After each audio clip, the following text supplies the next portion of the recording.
A very good evening and a warm welcome from IELTSMaterial.com. In today's session, we are going to learn how to write a semi-formal letter in General Writing Task 1. This is Sakshi Thakur, your IELTS expert. And in today's session of the Question of the Day series, which we do every evening, and we take one question type from each module, solve them together with the expert tips, tricks, and strategies. So I'm sure you have followed our previous sessions and learned a lot from them. So why don't you tell me who all are present for today's session? I'm so excited to meet all of you. Hello, Rishika. I'm glad to see your excitement. How are you doing? Hi, Chirag. A very good evening. It's great to see you practicing with us every day. You have been so consistent. Great. And of course, for those who have joined us today for the first time, make sure that you hit the subscribe button so that, when we go live every evening at 6, you get a notification and you join us for more insightful sessions. So what are you waiting for? Let me know who all are here. So today we are going to explore the writing task 1 for general test. So you know what? Let's get started. So in the previous session, we did discuss formal letter. Today, our focus is going to be on semi-formal letter. Now, students do feel doubtful, what kind of vocabulary or language to be used. You have formal, you have semi-formal and informal letter. So don't worry, today I have the expert tips for you so that we can write a band 9 letter. And of course, there are certain criteria we have to satisfy to suit the band descriptors. Let's give it a look. So we have discussed this in detail yesterday, how your content should be up to the mark, whether you're responding to the question properly or not. Other than that, you must display range of words, right? So you have to display good vocabulary and do not do any repetition of the words as such. Of course, the correct use of linking words and logical flow of ideas will definitely benefit you a lot. And of course, we must proofread our writing task and ensure that there are no grammatical mistakes as such. Of course, punctuation also. So we will always keep these criteria in mind. And let's get to know how to write your letter. So first, we should be able to identify the type of letter, as we discussed, formal, informal, or semi-formal. So we will learn that. And of course, we are going to learn the nitty-gritties, like how to write the content of each question, how to open the letter and, do the salutation and the greeting, what kind of language and content we discuss, and of course, ending it with a sign-off. So let's learn it step by step. And of course, you all are going to participate with me. So let's first learn how do we identify the 3 different kinds of letters. So clearly, in formal letter, we address to a person whom you have not met. It's a formal acquaintance. You probably don't even know the name.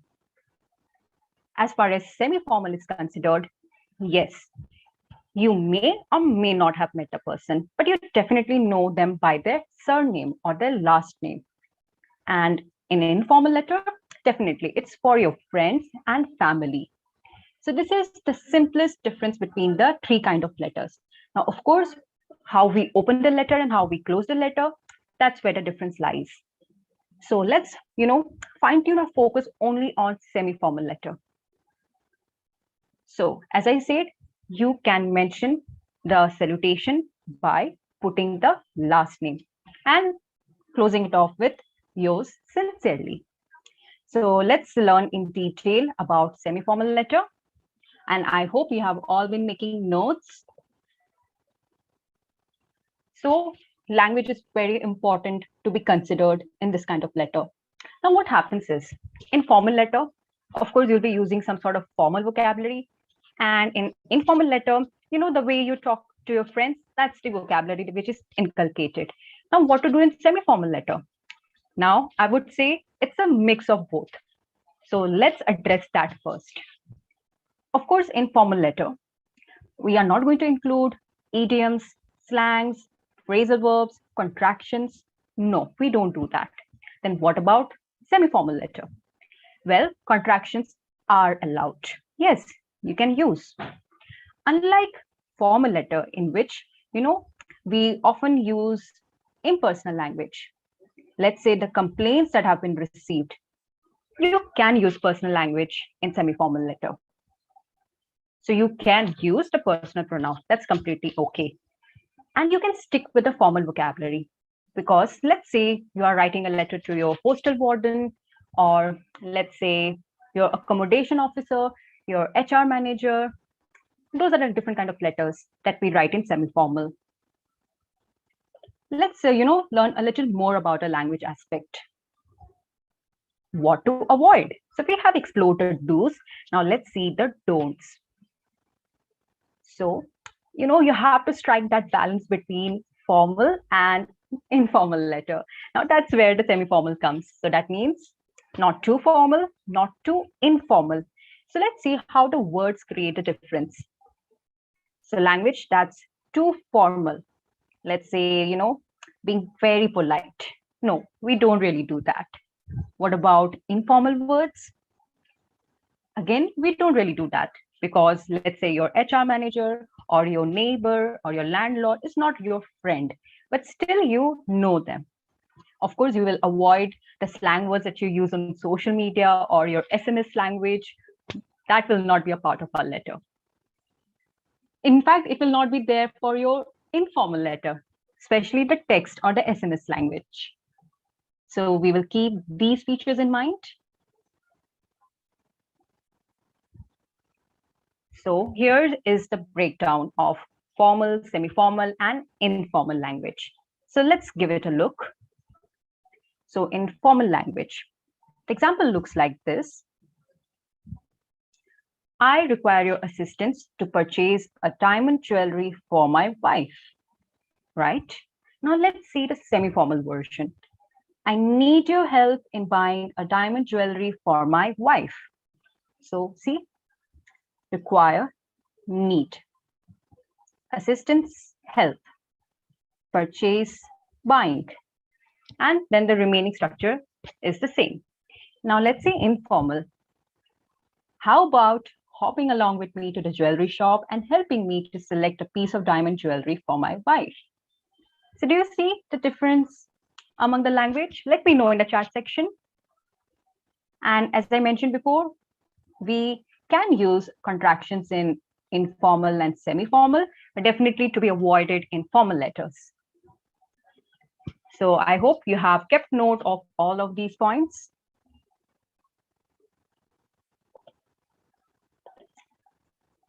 Now let's see the question of the day today. This is how our semi-formal letter question looks like. So you are experiencing financial problems and want to ask your landlord if you can pay your rent late. So you are writing a letter to your landlord. And of course, you have to address all the parts of the question that is always covered in 3 bullet points. And you should write minimum of 150 words. And you can take minimum 20 minutes. Do not cross this time limit because you have an essay to write as part of your writing task. And that carries more weightage. So we should be very careful about the time management. And of course, we won't write any addresses. It will directly begin with a salutation. So we'll learn that step by step. Now, how do we identify this particular type of letter? So let me know. Is landlord, a part of your extended family or your friend? Or do you know the name of your landlord? Have you ever met him or her? So if you explore these questions, definitely, it will become clear to you whether it's going to be formal, semi-formal, or informal. Okay, Chirag, so you have asked, if we don't use contraction in all others, is it right or wrong? So let me repeat. Contractions are permissible, can be used in informal and semi-formal, but completely to be avoided in formal letter. So I hope that answers your question. So let me know if you have understood, Chirag. Now let's understand the structure one by one. So first, we begin with the salutation, the person whom we are writing letter to. So we have seen that in semi-formal, we can use the last name, right? So always ensure that you write Mr. or Mrs. Dear Mrs. Singh, for example. Now, how do you begin your first para? You begin with expressing the reason for writing. Where do we write that? This particular question. This gives you the purpose of your letter, that you are writing a letter to your landlord, because you are requesting that you can pay your rent late. That's your first part. Hello, Amandeep. A very good evening. How are you? Great to see you here. Now let's understand the next part. So what does, first paragraph contain? So very easy. It contains your first bullet point. Why you cannot pay the rent. That's your first part. What comes in paragraph 2? The second point. And of course, you put more details, you elaborate. So when will you pay the rent? What comes in your paragraph 3? The third point. So you see, it's so simple, just step-by-step framework. How will you ensure you can pay your rent in the future? That's it. So you get your answers from the question itself. All you need is to extend and elaborate your answer. Now, how do we do the ending? Of course, we are going to write a closing sentence. We'll see how to actually write that and ending it with a sign off. Right? So you're going to mention your name. So we'll understand one by one. So just keep this particular structure in mind. This is somewhat similar to even your formal and informal letter. It goes the same way, just that the opening and closing and the language changes a bit. So I'm sure you are trying to understand the vocabulary to be used for semi-formal. Definitely you will get better clarity with more practice. Let's begin. So I'm sure you're ready with your notepad, and let's get started with your writing practice. So of course, we are going to begin with the salutation and the purpose of the letter. So you can keep practicing and write your answer in the chat section, and I'll definitely get back to you with my feedback. Let's practice. So this particular topic says, you're experiencing financial problems, want to ask your landlord if you can pay your rent late. So you're writing a letter to your landlord, right? So we are going to begin with the salutation and the purpose of the letter. You can, just jot down this particular question part and it's ready. So let's begin writing.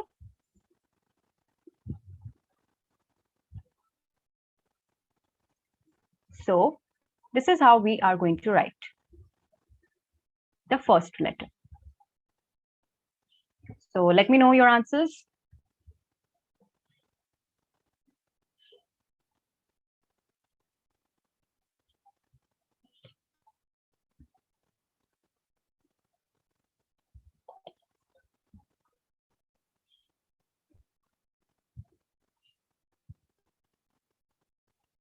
So we begin with the salutation, dear Mr. Strickland, and here we express the purpose.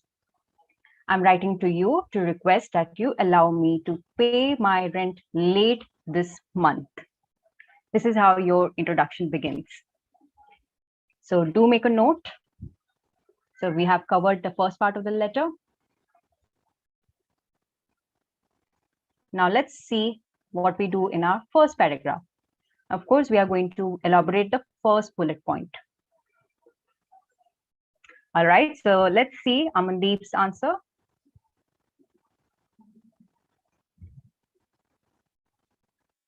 All right, Amandeep. So yes, you have clearly addressed a part. That one part which is missing is, that if you can pay the rent late, that's the purpose. So Amandeep, you must mention that.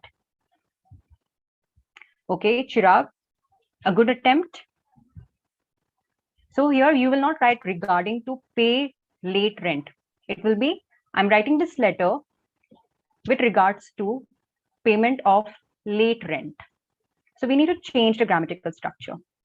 It's okay, Mandeep, you will definitely learn from your mistake. So I hope you are, working on your first bullet point, why you cannot pay the rent. So let's understand it better. So we are going to express the reason, right? So let's also understand the structure. The reason is that I am having a few financial problems at the moment. Last month, I was made redundant, say the lexical resource, due to the fact that the company I work for is closing down. You can see the connector also. Again, another connector, because I have not worked at the company for long, I have not received a redundancy payment, therefore leaving me short of money this month. You can see the difference in the vocabulary expressions, right? So we have used two complex sentences. We have clearly mentioned what's happening in the present. So present continuous tense, what happened in the past? I was made redundant, right?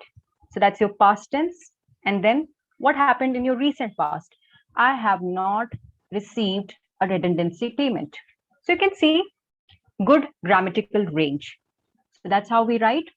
I'm sure you have understood this. Now let's understand the next bullet point, right?